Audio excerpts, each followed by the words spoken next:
ranjau perjuangan Islam yang kita dokong. Walau dicaci dihina, walau dibunuh mati, perjuangan tetap diteruskan.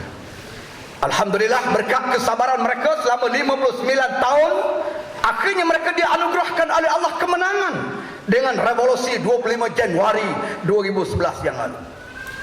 Pada pilihan raya berikutnya, Ikhwan Muslimin telah memenangi pilihan raya tersebut, dan salah seorang daripada mereka telah diberi amanah untuk menjadi presiden Mesir.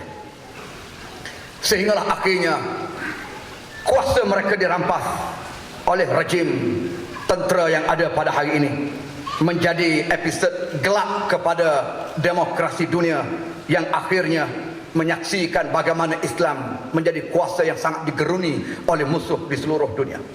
Namun begitu, apa yang saya nak tegaskan di sini ialah, walaupun sudah sekian lama rampasan kuasa itu berlaku, mereka ternyata terus bangkit berjuang. Mereka tak pernah berhenti dan mereka tidak pernah kalah. Mereka meneruskan perjuangan untuk mendapatkan hak mereka dan bagi menegakkan agama Allah Subhanahu wa taala. Persoalannya, apakah kunci yang menjadikan mereka tabah dan teguh menghadapi perjuangan ini? Apakah faktor keberanian?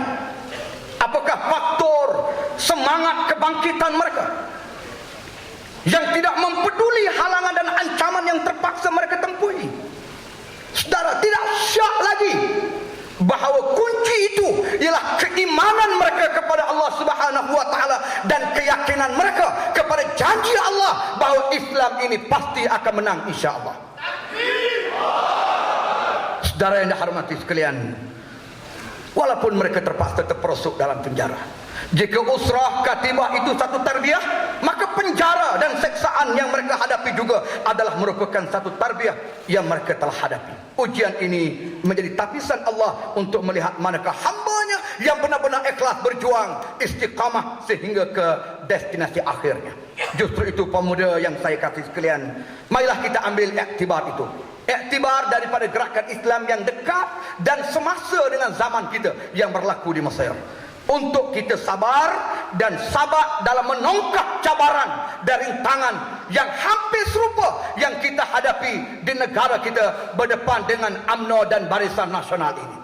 InsyaAllah ianya menjadikan kita kuat dan teguh bersama dengan jamaah memikul kewajipan ini untuk bangkit berjuang dan mendaulatkan syariat Allah Subhanahu wa taala.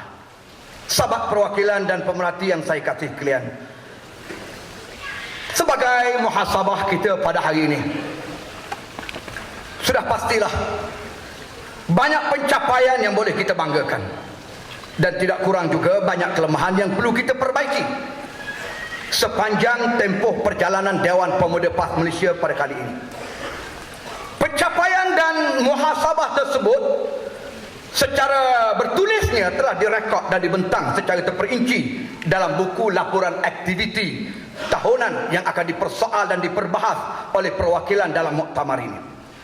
Bagi pihak Dewan Pemuda PAS Malaysia, saya menyeru seluruh saf kepimpinan pemuda PAS di semua peringkat, sama ada pusat, negeri, kawasan dan cawangan, marilah sama-sama insya-Allah kita mengamalkan budaya itqan, budaya memberikan penelitian, fokus dan bersungguh-sungguh dalam setiap aktiviti yang kita rancang dan kita laksana selepas daripada ini, insya-Allah, supaya Dewan Pemuda menjadi hebat dan agenda tarbiyah, agenda dakwah dan agenda siasah insya-Allah akan membuahkan hasil yang kita cita-citakan selama ini insya-Allah. Suka saya menyebut bagaimana sedikit pencapaian Dewan Pemuda PAS Malaysia sebagai bahan muhasabah dan postmortem kita pada hari ini. Pengalaman menghadapi pilihan raya umum ke-13 yang lepas telah mengajar kita 1001 iktibar, di mana analisa keputusan pilihan raya umum ke-12 dan yang ke-13 yang dibuat oleh ahli akademik dan juga penganalisa politik sebenarnya wajar kita berikan perhatian serius oleh setiap di kalangan kita.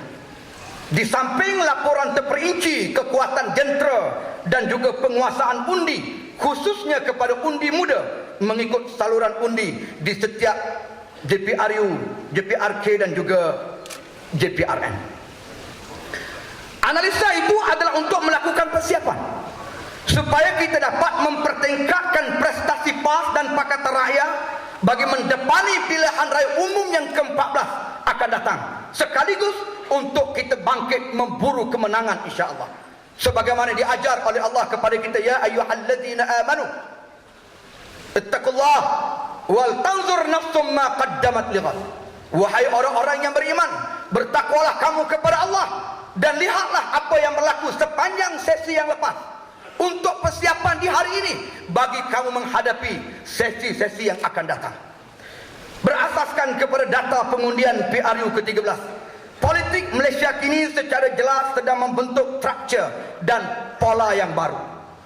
Jika sebelum ini struktur politik kita sekian lama dibentuk pola politik berasaskan kaum, tetapi kali ini kelompoknya terbina berasaskan jalur urbanisasi dan juga kelas ekonomi, selain daripada faktor umur dan juga akses kepada maklumat. 4 pola pengundian umum ini membawa implikasi ketidakseragaman corak penentu undi di seluruh negara dan juga negeri. Malah ada di antara DUN, di antara Dewan Undangan Negeri dalam kawasan parlimen yang sama, turut mempunyai faktor yang unik dan tersendiri, sehingga sukar untuk kita simpulkan apakah sebenarnya faktor utama yang mempengaruhi keputusan sejumlah 11.2 juta daripada 13.2 juta pemilih yang berdaftar dalam negara kita yang telah menunaikan tanggungjawab mengundi dalam pilihan raya umum yang ke-13 yang lalu. Alhamdulillah saudara, keputusan PRU ke-13 yang lepas, yang digelar sebagai Mother of All Election, pilihan raya yang paling sengit dalam sejarah politik tanah air, yang menyaksikan Barisan Nasional walaupun menang 133 daripada 222 kursi parlimen yang dipertandingkan, sebenarnya jatuh daripada 140 kursi yang pernah dimenanginya oleh mereka dalam pilihan raya umum yang ke-12. Pakatan Rakyat, alhamdulillah, dalam pilihan raya umum yang lepas pula berjaya untuk memenangi 89 kursi parlimen. DAP 38, PKR 30 dan PAS 21. Ini adalah merupakan rekod tertinggi yang dicapai oleh pembangkang dalam sejarah pilihan raya Malaysia sejak negara kita mencapai kemerdekaan. Saudara, walaupun Barisan Nasional mengatasi Pakatan Rakyat pada kedudukan kursi parlimen, yaitu penguasaan 60% daripada keseluruhan 222 kursi di Dewan Rakyat, Pakatan Rakyat buat kali pertamanya berjaya telah menafikan penguasaan undi popular yang dimenangi oleh Barisan Nasional apabila memperoleh 51.3% daripada keseluruhan undi yang diterima, berbanding Barisan Nasional yang hanya menerima 48.7% undi. Sebagaimana yang telah dibuktikan daripada majoriti kemenangan yang tipis bagi pihak Barisan Nasional dan Pakatan Rakyat di beberapa kursi parlimen dan negeri, di samping kehilangan Kedah Darul Aman kepada Barisan Nasional dan perbezaan tipis Pakatan Rakyat untuk kembali menguasai Terengganu dan kejayaan mengekalkan Kelantan, Selangor dan Pulau Pinang.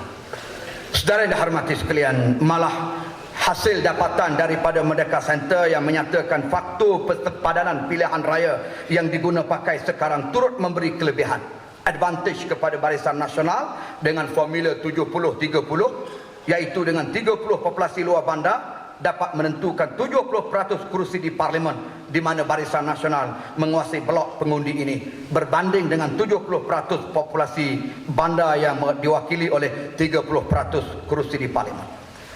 Saudara, faktor pengendalian pilihan raya dan juga akses media yang berat sebelah, sebagaimana yang kita perjuangkan melalui tuntutan bersih, sama ada bersih 2 dan 3, juga kekal sebagai faktor yang membantu kejayaan Barisan Nasional mengekalkan kuasa mereka di bumi Malaysia yang bertuah ini. Bagaimana pula prestasi kita, saudara? Bagaimana pula dengan prestasi pemuda PAS dalam melonjak sokongan anak muda dalam pilihan raya umum yang lepas? Apakah strategi yang telah kita guna pakai itu berkesan? Apakah calon yang kita ketengahkan diterima? Dan apakah tawaran manifesto yang kita kemukakan itu diterima oleh masyarakat? Suka saya nyatakan di sini, sejumlah 19 kursi parlimen Dan 37 kursi DUN telah ditandingi oleh calon anak muda PAS pada PRU ke-13. Daripada jumlah tersebut, 5 kursi parlimen dan 9 kursi DUN telah dimenangi dengan pertolongan daripada Allah Subhanahu wa taala, alhamdulillah. Juga terhadap usaha yang telah digerakkan oleh kita semua dan sokongan anak muda terhadap calon-calon yang telah kita letakkan.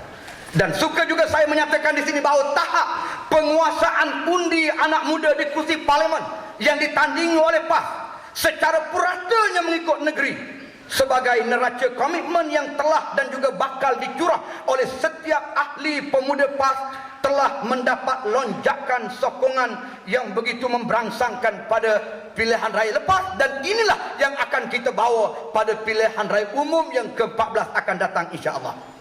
Secara puratanya, negeri Sabah dan Sarawak mencatat peningkatan sokongan anak muda terhadap calon PAS ke paras 30%. Dengan Batu Sapi dan Sibuti berjaya mencatat penguasaan lebih 40% undi anak muda. Negeri Johor, Melaka, Negeri Sembilan, Perlis, Perak dan Pulau Pinang telah menunjukkan lonjakan yang ketara, namun masih belum lagi melepasi paras 50%. Alhamdulillah. Manakala negeri Kelantan, Selangor, Kedah dan Terengganu pula telah merekodkan sokongan pengundi muda melebihi 50%.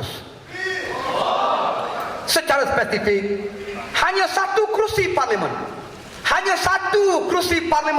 yang mencatat sokongan pengundi muda melebihi 70%, dan diikuti pula sebahagian besar kursi parlimen yang dimenangi di Kelantan dan juga di Selangor. Satu kursi ini saya akan sebut di akhir muktamar kita nanti sebagai satu motivasi kepada semua dan juga satu tahniah kepada kawasan parlimen ini. Dan menariknya, setiap kursi yang dimenangi oleh PAS mencatat sokongan undi anak muda secara puratanya pada paras 53%. Ini bermakna, saudara, bagi beberapa kursi marginal yang gagal dimenangi oleh calon PAS, pemuda perlu mensasarkan penguasaan minima 53% undi muda untuk membuahkan kemenangan PAS dan Pakatan Rakyat di kursi tersebut. Ini poin saya. Adalah diharapkan dengan pemerhatian makro yang diambil daripada laporan mikro yang dikemukakan oleh setiap jabatan pilihan raya pemuda di peringkat negeri dan kawasan, yang melibatkan pemantauan kepada kekuatan jentera, ketokohan calon, disiplin ahli, kerjasama dengan Pakatan Rakyat, kekuatan dana, impak media, penerangan, keberkesanan aktiviti anak muda, faktor kerajaan, polis, SPR dan seumpamanya. Ini semua insya-Allah akan dibekalkan kepada semua dan dapat menjadi pengukur pencapaian pemuda PAS pada PRU ke-13 yang lalu, dan seterusnya menjadi pemangkin untuk kita bangkit, memperbaiki dan mempertingkatkan prestasi dalam pilihan raya umum yang akan datang insya-Allah. Saudara yang dihormati sekalian, momentum lonjakan penguasaan undi anak muda ini adalah selari sebenarnya dengan apa yang telah saya sasarkan pada PRU 13 yang lalu untuk pemuda PAS menguasai 60% undi anak muda. Dan alhamdulillah momentum ini perlu dipertingkatkan untuk PRU ke-14 yang akan datang. Secara perwakilan dan pemerhati yang saya kasih sekalian, saya yakin dengan penuh iltizam, optimis untuk menggagaskan satu roadmap anak muda ke Putrajaya untuk PRU yang ke-14 dengan sasaran insya-Allah meningkatkan 15% lagi ke 20% undi anak muda di setiap DUN dan parlimen dalam negara kita ini insya-Allah. Sebagai cabaran pasca PRU ke-13 ini, pemuda PAS negeri dan kawasan mestilah menghidupkan yang pertama, aktiviti tarbiyah untuk pengukuhan dalaman seperti istimak tarbawi, liqah fikri, tamrin, apapun namanya, mukhayyam, usrah